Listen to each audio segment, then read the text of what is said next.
Welcome to Counterpoint. I'm Tanya Granick Allen. Every year at the start of Lent, Catholics like myself attend Mass where the priest puts ashes on our foreheads and recites a line from the book of Genesis in the Old Testament. Remember that you are dust, and unto dust you shall return. And that tradition and Old Testament verse serves as a good reminder of our mortality. COVID has served as a reminder too. When in your lifetime has the media, politicians, and the world been so focused on death than in the past 18 months? I can still hear in my head New York State Governor Andrew Cuomo's words at a press conference last year where he infamously justified his lockdown policies with the rhetorical line, "What is worse than death?"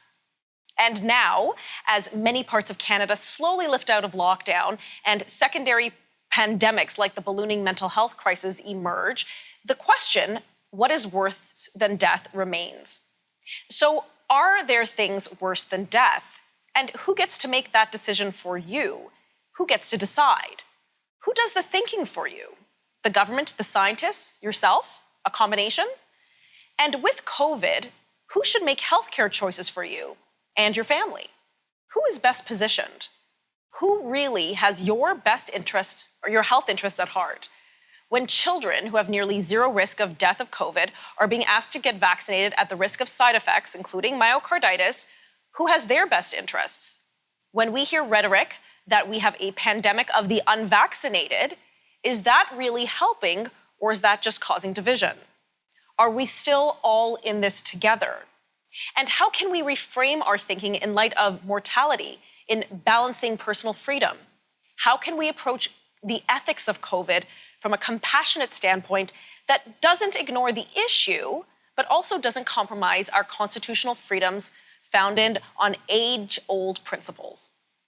These are questions that require the expertise of not only public health officials, but also philosophers and bioethicists, experts in the fields of wisdom.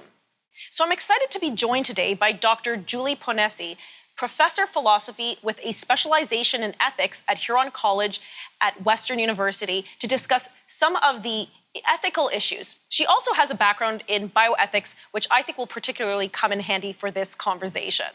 Dr. Ponesse, welcome to the show. Hi, Tanya. Thanks very much for having me. Nice to see you. I'm glad we finally get to have this chat. So, I mean, I spoke about many different things in the opener. There's so many ways we can start with this conversation. But I think kind of the overarching thing that I see in society that many of us sense is a sense of fear and to some degree a moral panic. How do you see fear and moral panic playing into COVID policies? Yeah, I'm really glad that you brought that up because I think we are seeing a pervasive kind of panic, a pervasive kind of fear, and that people's decision making is being motivated more by fear than anything else. And one thing we know from looking at ethical data, psychological data, is that fear does not help us to make sound, rational decisions. And I should qualify that a little bit and say that a certain amount of fear for a certain amount of time can help a little bit. So if you think, you've probably heard of the fight or flight response, right? If you perceive a danger in your immediate vicinity, you sort of, adrenaline kicks in, other stress hormones kick in, and part of their job is to come to your rescue, to harness all of your intellectual and physical abilities in order to manage that stress. Right? Okay. But one thing we also know is that over the long term, you can reach a threshold beyond which those stress hormones are no longer helpful. And I think when you consider the fact that we have been going through this, and I'll just call it, the COVID situation for the last year and a half plus, that is an incredibly long prolongation of a human person being undergoing those kinds of stress hormones. And when we compound that with the fact that we have been isolated, socially isolated, so we don't have our social support systems in order to address and help to mitigate the effect of some of that stress. We're starting to see a number of studies now that are showing the really harmful, deleterious effects of fear on our decision-making when it comes to COVID. And one thing we tend to do when we're incredibly afraid is we tend to give greater prominence to the very small chance of something happening if we perceive it to be bad. Right? Okay, Dr. Ponesse, we got to cut to a commercial break. This is an interesting point, and I want to give you more time right when we return from these commercials. Please stick around.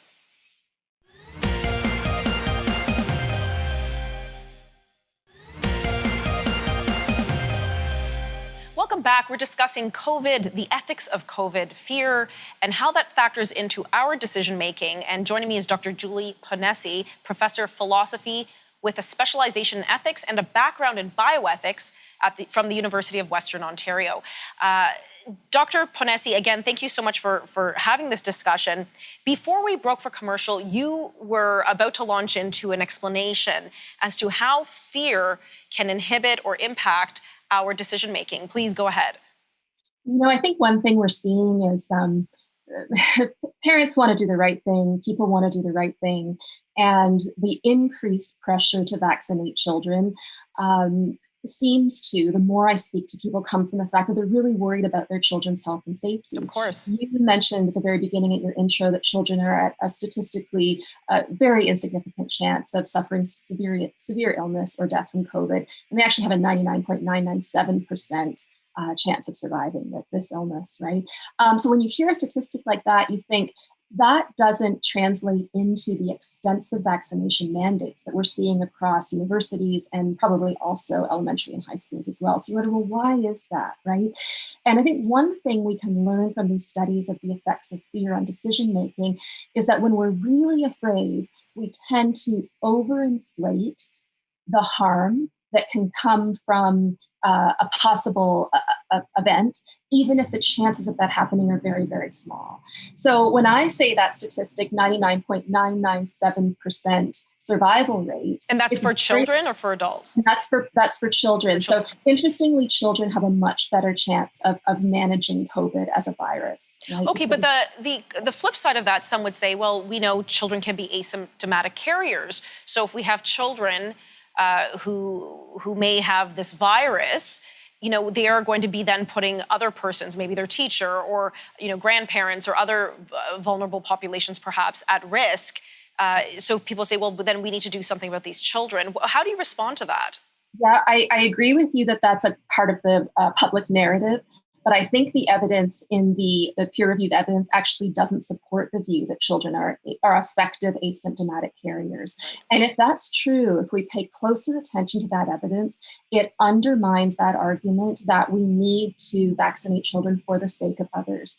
And one thing we need to be really careful about when it comes to public health is being on the lookout for disproportionate harms. So a disproportionate harm, right, is when we propose a treatment for some problem that ends up producing more harm than the initial problem. Right. And because of all of those vaccine side effects that you mentioned earlier on, and we're seeing, more adverse events, including deaths from all of the COVID shots on the market than we have seen for every other vaccine over the last 30 years. Right? That is a serious disproportionate harm that we need to pay attention to. And when it comes to children who have an evolving sense of personhood, an evolving sense of who they are and how to make decisions, and specifically, we're seeing that the vaccines can have really harmful effects on infertility. And when you're asking a 12-year-old or even a 17-year-old to make decisions now that might have an effect on their capacity to bear children 10, 20 years down the road, we need to be very careful about the kind of familial and societal pressure we're putting on them. It's a very interesting point you bring up. And I have seen this mentioned, and it could have been on something so simple as on social media, but someone brought up an interesting phrase and it caught my eye. They said, never in history have we asked, usually it's the older generation who's sacrificing for the children. I have never seen us asking children to sacrifice for the elderly. And I thought, that made me think for a moment. And it caught me. It caught me off guard. And I really it caused me to pause. There are two, I think, really important aspects of that question or that comment. One is that I don't think the immunological evidence supports the claim that children being vaccinated will help others. And secondly, even if it was true that it does, we're seeing an incredible amount of coercive language and behavior towards children. We're seeing family members tell children that, don't you want to protect your grandmother? Don't you want to be able to see her? Don't you want to be able to see your friends, play with your friends? We're seeing Kieran Moore use that kind of language. He just did a press conference last week where he was talking about the stratified sorts of freedoms that will be allowed for children when they return to the classroom, Right. and how much more burdensome and how much more of a limitation on the freedoms we will see for children. One thing we know about children is they are incredibly sensitive to guilt. And especially coming from someone who they perceive to have power. Right. I think we need to be really aware of the kind of power imbalance that's at work here. Dr. Podesny, we've got to cut for break, but I want to dive into this a little bit more after we return.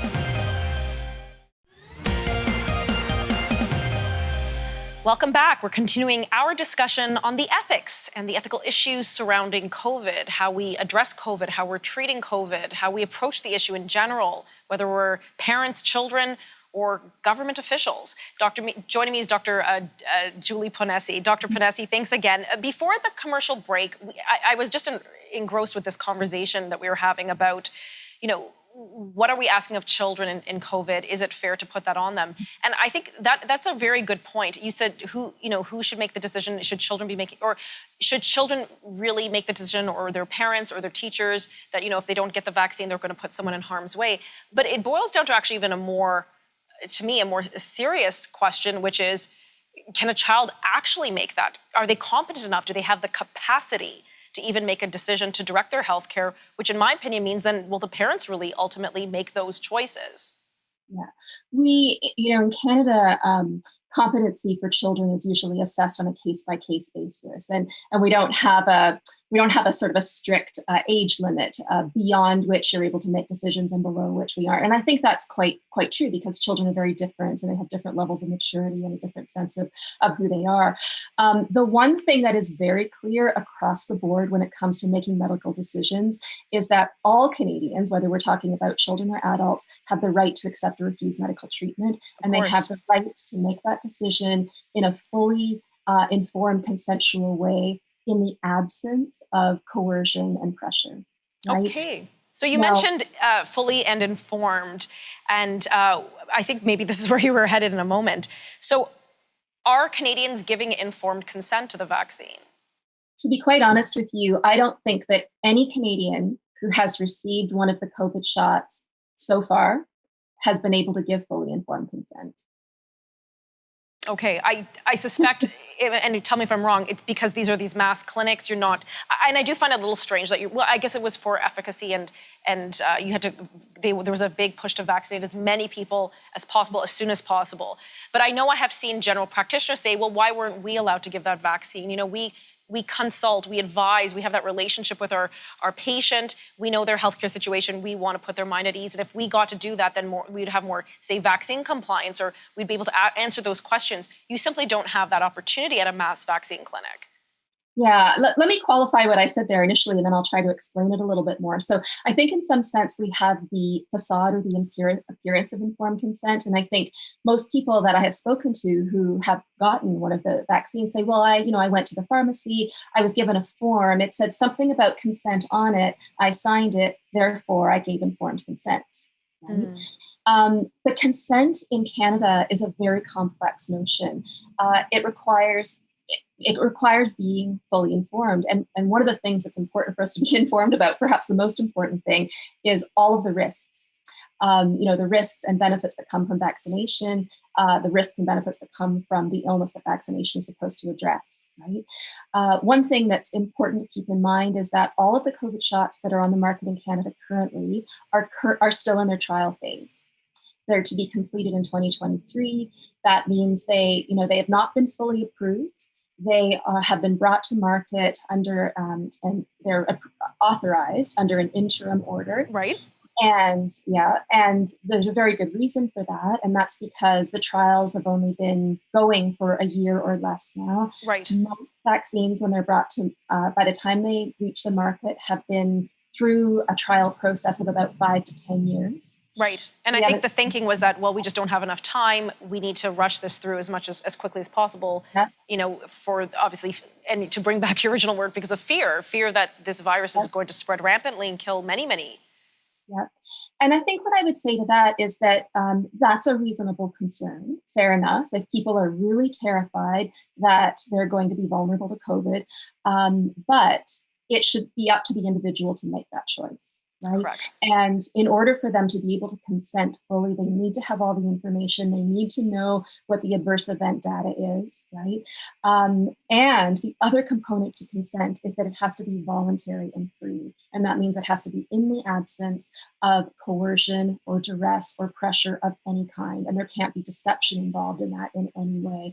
And one of the problems we're seeing is that there is, in my view, a misrepresentation by our public health officials, by Dr. Kieran Moore, by Dr. Theresa Tam, by our government officials, and I think filtering all the way down through the medical system. There's a misrepresentation of the true risk of COVID versus the true benefits of the vaccines. What we're seeing now is that, the vaccines that are currently available are not having great success at preventing infection with COVID. Right. Right? I saw some recent numbers out of the United States where they were saying, I think it was about equal, those with or without vaccine who are getting this new Delta variant. We're going to pick up this conversation in just a few moments.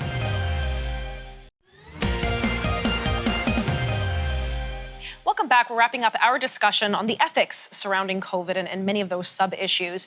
Dr. Ponesse, before the break, you were suggesting that, Canadians ought to be making informed or giving informed consent when they consent to a vaccine or other medical treatments. You feel that there's been an absence of information, if you will. They're not fully informed. But isn't that up to the individual? I mean, I do my research prior to getting any medical treatment.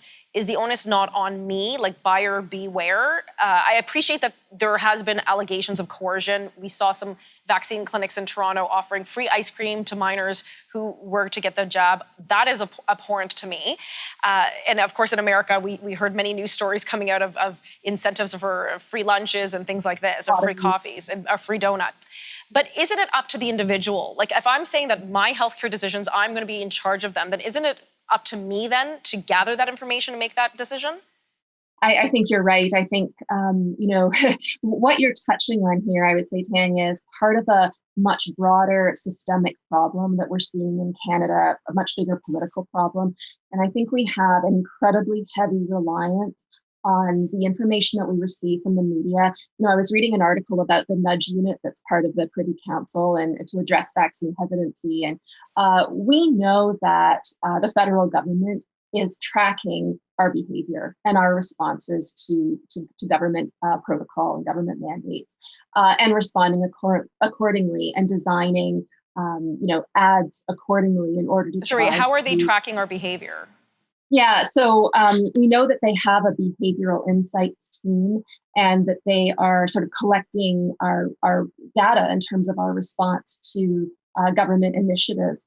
One thing we also know, interestingly, is that vaccine, cooperativeness versus hesitancy, you might call it, tends to track the kind of information sources that people follow. I think, and just coming back to, the point you made about it being up to the individual, it certainly is. But with that right comes a kind of responsibility. And it's the responsibility to do our due diligence, to make sure that the information that we're gathering that weighs into our decision, that we're gathering from sources that we trust. And I think one problem with this vaccine rollout is that it's happening in the context of your pharmacy to which you've never been before, right? Or a pharmacist assistant that you've never met, and it's taking this very important healthcare decision out of the context of the fiduciary relationship or the relationship of trust between the physician and the patient. And I think if we could put it back in your physician's office and you had that relationship of trust on which to build these questions, we would have a very different sort of dynamic right now. It's very interesting. And again, I love this discussion. We only have a minute and a half left, and I have two very important questions to get through. But Why, like many people watching this program might say, you know what, I haven't heard someone speak like this about COVID. I've heard medical officers of health, we've heard the scientists, and we've seen, our politicians. Why haven't I heard this perspective? Where are the philosophers and ethicists? Have they been relegated to the sidelines? Most of the philosophers I know are incredibly compliant and think the government is doing a very good job, right? This is a very big topic. I think this would be the subject for a different show. But I think one thing we're seeing that there's an incredible amount of systemic censorship and bullying within science and outside of sort of academic science and other academic disciplines as well. And freedom of inquiry, freedom of learning, the freedom to pursue the truth is not something we're seeing in our institutions of higher learning right now. And I don't think it's something we're seeing in journalism right now. Okay, well, I look forward, hopefully President Company excluded. Well, I look forward to having you back on, because I think you're right. We do have to have a larger show on this. It's an evolving issue. With the last 20 seconds we have left, how would you answer Governor Cuomo's line, what is worse than death? What is worse than death? It's up to the individual to decide. Okay. My view is that there are far worse things than death. If you lose your character, if you lose who you are, if you give up your principles out of fear of perishing, then you've lost the point of living in the first place. Okay, Dr. Ponesi, these are some fine words. Thank you so much for joining me today, and we have to have you back on. Thank you. It was lovely talking with you. Thank you. That was a fascinating discussion. I learned a lot, especially about this behavioral insights team that allegedly the government has. We'll have to get into that a little bit later. But I think there are many ethical issues surrounding COVID, and perhaps we haven't taken pause to really examine and think about them fully. I hope we will continue to do that, especially here on this show, because these are important decisions that we're making. For Counterpoint, I'm Tanya Granick-Allen.